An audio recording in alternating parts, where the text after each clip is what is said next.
Es-tu prêt pour la grande aventure? Une chasse au trésor incroyable! Viens découvrir un livre rempli de trésors pour ton cœur.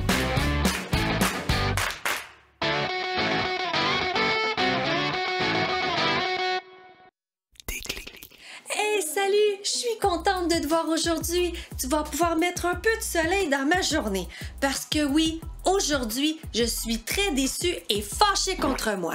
J'ai manqué un rendez-vous très important. Laisse-moi t'expliquer. Ma grand-mère était une personne qui aimait tricoter. Et quand j'étais plus jeune, elle a pris le temps de me montrer à tricoter. Et depuis ce temps-là, c'est un de mes passe-temps préférés. Je tricote des foulards, des couvertures.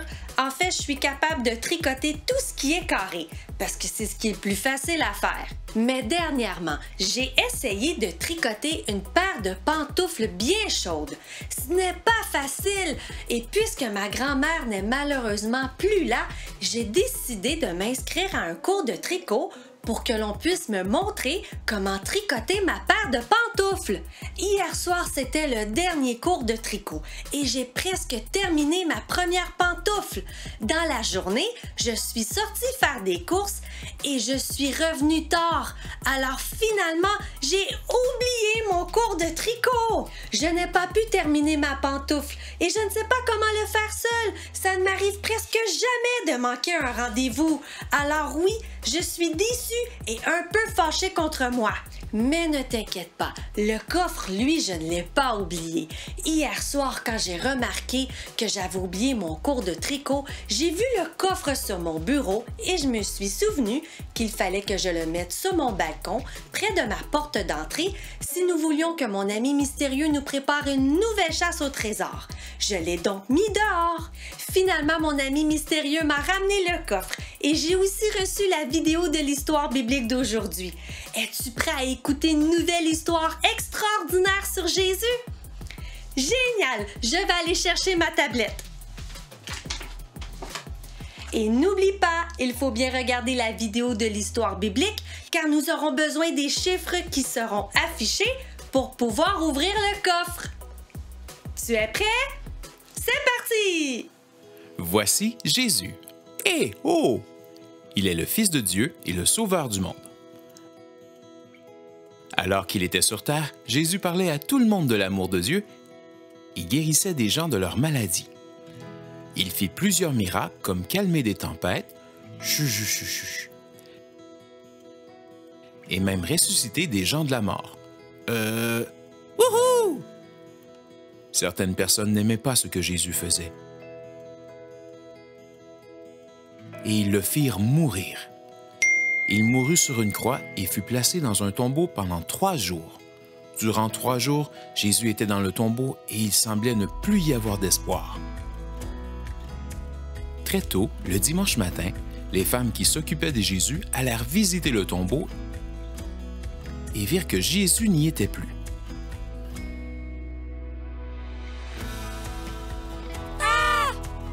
Il est ressuscité. Il est vivant. Wouhou! Quoi? Eh oh! Ah! Jésus apparut à ses disciples pour leur montrer qu'il était vivant. Un des amis de Jésus, Thomas, n'était pas avec eux lorsque Jésus arriva. Hé, Thomas! Lorsqu'ils le virent, les disciples dirent à Thomas, « Nous avons vu Jésus! » Thomas répondit, « Je ne peux pas le croire, sauf si je vois les trous dans ses mains, et y mettre le doigt, et mettre la main sur ses blessures. »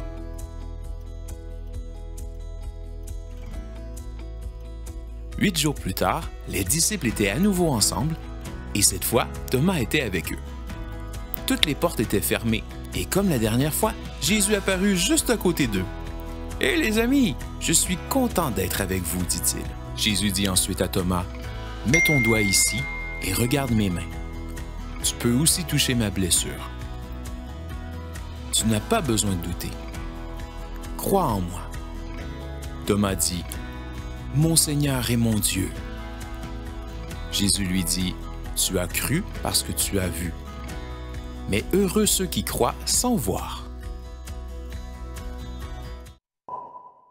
Wow, tu as vu? Thomas a vécu la même chose que moi. Il a manqué un événement très important. L'histoire a lieu après que Jésus soit mort sur la croix et qu'il se soit réveillé de la mort. Peu de gens ont donc vu Jésus vivant. Les deux hommes qui ont marché avec Jésus dans l'histoire que nous avons vue ensemble dans la dernière chasse au trésor sont dans les rares personnes qui ont vu Jésus vivant. Alors oui, Thomas a manqué un événement très important. Alors ses amis sont venus le voir pour lui dire qu'ils avaient vu Jésus. Mais Thomas ne les croit pas du tout. Il a besoin de voir Jésus pour le croire. Il veut même toucher les blessures de ses mains pour être certain que personne ne lui joue un tour. Tu imagines, lui, Thomas, a déjà vu Jésus avant sa mort. Il a même entendu dire qu'il allait se réveiller de la mort.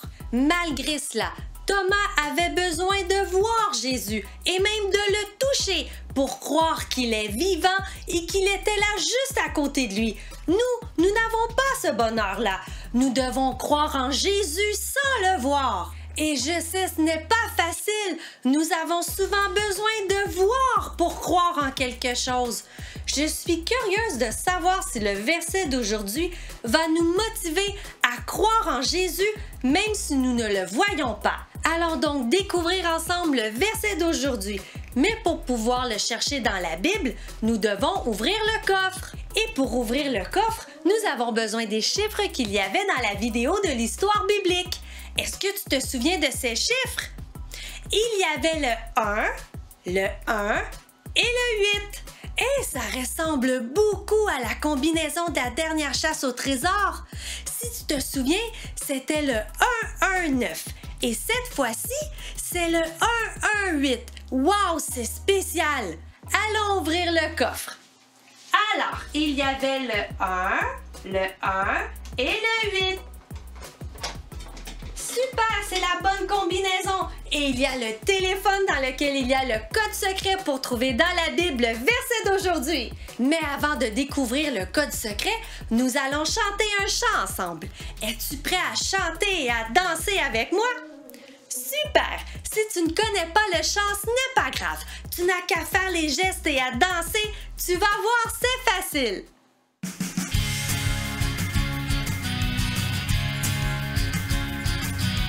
Dieu, tu es bon. Dieu, tu es bon. Dieu, tu es bon. Tu es bon pour moi. La terre et le ciel le proclament, Dieu, que ton nom est merveilleux, ta création veut te louer. Quand je vois la lune et le soleil, je sais que tu es près de moi, me montre que tu es roi des rois. Bon Dieu, tu es bon, pour ton amour, ta bonté, tu es bon. Bon Dieu, tu es bon, pour ta grâce et ta force, oui, tu es bon. Tu prends toujours soin de moi, me donnes tout ce dont j'ai besoin, tu es toujours là pour m'aider. Dieu, tu es toujours le même, tu es digne d'être loué, ton nom est grand, je veux chanter. Bon Dieu, tu es bon, pour ton amour, ta bonté, tu es bon. Bon Dieu, tu es bon, pour ta grâce et ta force, oui, tu es bon. Bon Dieu, tu es bon, pour ton amour, ta bonté, tu es bon. Bon Dieu, tu es bon, pour ta grâce et ta force, oui, tu es bon. Dieu, tu es bon, Dieu, tu es bon, Dieu, tu es bon, tu es bon pour moi.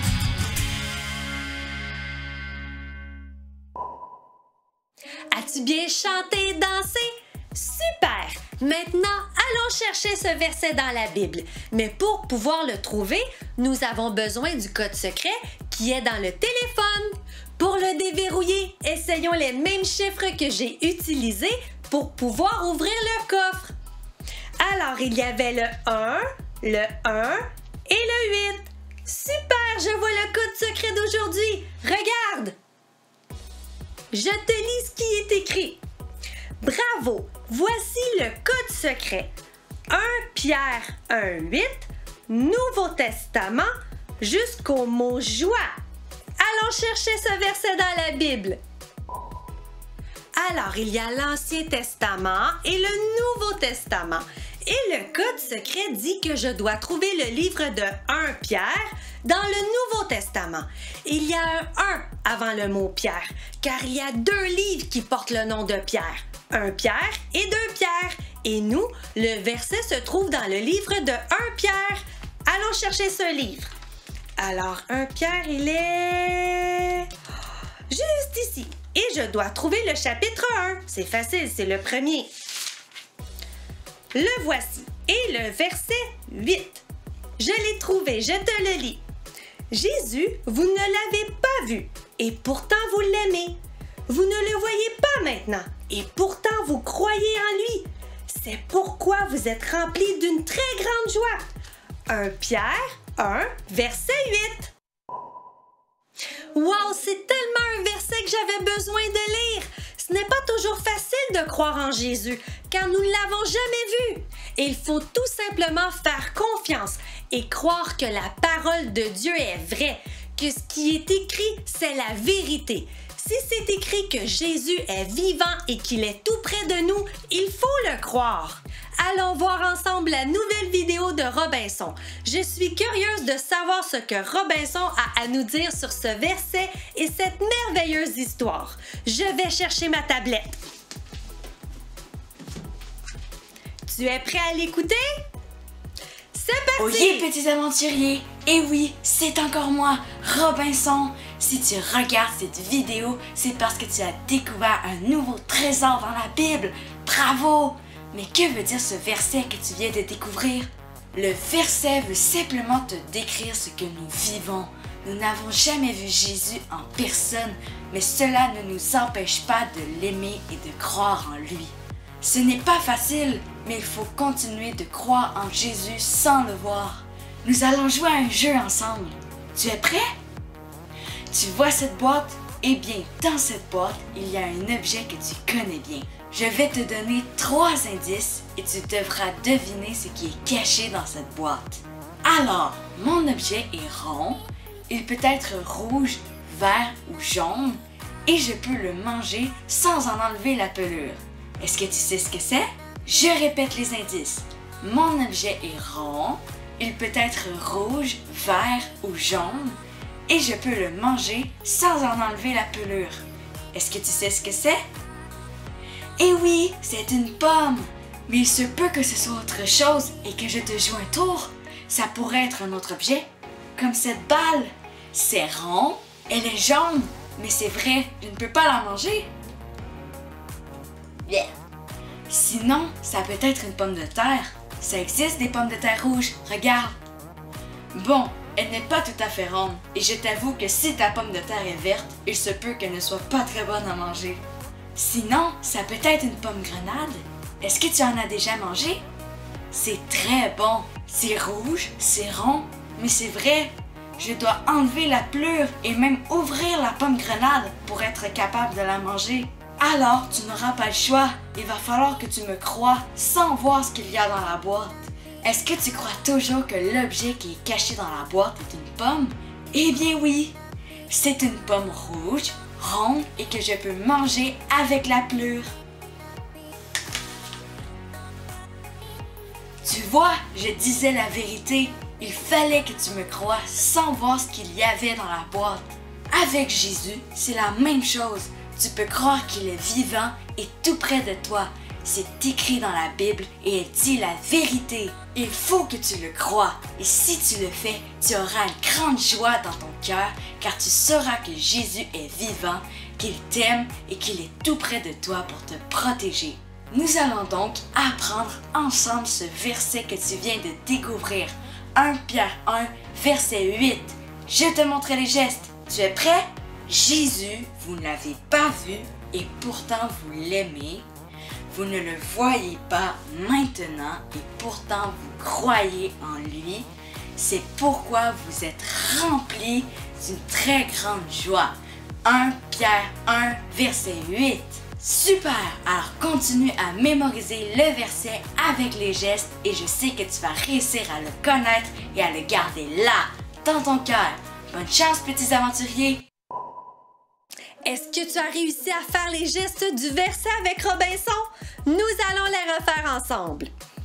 Jésus, vous ne l'avez pas vu et pourtant vous l'aimez. Vous ne le voyez pas maintenant et pourtant vous croyez en lui. C'est pourquoi vous êtes remplis d'une très grande joie. 1 Pierre 1, verset 8. On le refait une dernière fois. Jésus, vous ne l'avez pas vu et pourtant vous l'aimez. Vous ne le voyez pas maintenant et pourtant vous croyez en lui. C'est pourquoi vous êtes remplis d'une très grande joie. 1 Pierre 1, verset 8. Wow, Robinson a donné un bon exemple de ce que c'est de croire sans voir. Les disciples, eux, ils ont connu Jésus. Ils ont parlé avec lui. Ils ont vécu des miracles avec lui. Ils ont même mangé et ri avec Jésus. Toi et moi, il faut réussir à croire en Jésus, croire qu'il existe, qu'il est tout près de nous sans le voir. Pour que nous puissions être capables de le faire, il faut tout simplement croire en ce qui est écrit dans la Bible. Tout ce qui est dans la Bible est vrai. Je sais que c'est beaucoup plus facile, mais tu n'as pas besoin de voir pour croire en quelque chose. Le vent autour de toi, tu ne le vois pas, mais tu sais qu'il existe parce que tu le sens et tu l'entends. Jésus, nous ne le voyons pas réellement, mais nous savons qu'il est là, car nous pouvons le voir dans tout ce qu'il a créé, comme les animaux, les insectes, les fleurs ou les arbres. Jésus est toujours tout près de toi, parce qu'il t'aime et parce qu'il veut prendre soin de toi. Alors oui, il faut croire que Jésus est toujours avec nous, même si nous ne le voyons pas réellement. Comme le verset le dit si bien, si tu crois sans voir, tu auras une très grande joie. Jésus est là tout près de toi et il est vivant. Nous allons donc prendre le temps de prier Jésus pour lui demander de nous aider à croire en lui, à croire qu'il est vivant même si nous ne le voyons pas. Es-tu prêt à prier avec moi?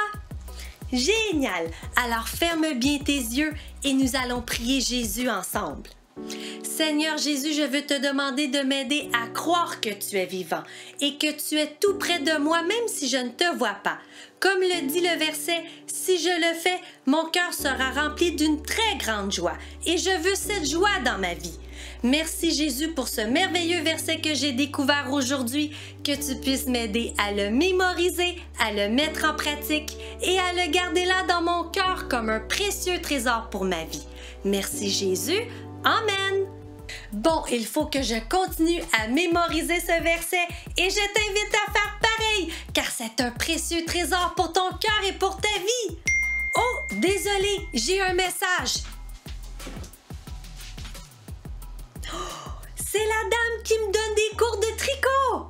Elle vient de m'écrire pour me dire qu'elle est prête à me voir ce soir pour reprendre mon cours de tricot que j'ai manqué. Cette dame est trop gentille! Je vais pouvoir finir mes pantoufles.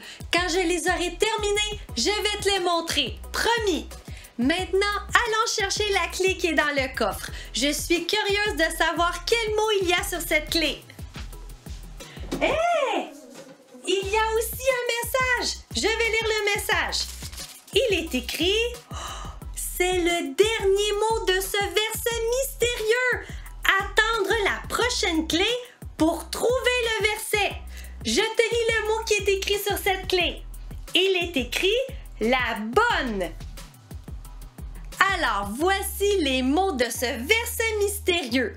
Nous avons les mots « entier »,« nouvelle »,« dans »,« à »,« le monde »,« tous »,« annoncer »,« aller » est la bonne. Je pourrais essayer de mettre moi-même les mots dans le bon ordre.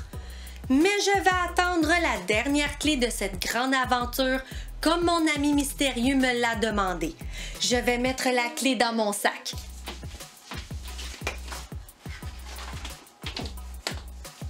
Voilà! Et justement, pour avoir la dernière clé qui va nous permettre de découvrir ce verset mystérieux, il va falloir que je mette le coffre sur le bord de la porte de ma maison si nous voulons que mon ami mystérieux nous prépare une nouvelle chasse au trésor à faire dans la Bible. Alors nous nous revoyons bientôt pour une nouvelle chasse au trésor dans le plus merveilleux des livres, la Bible. Au revoir!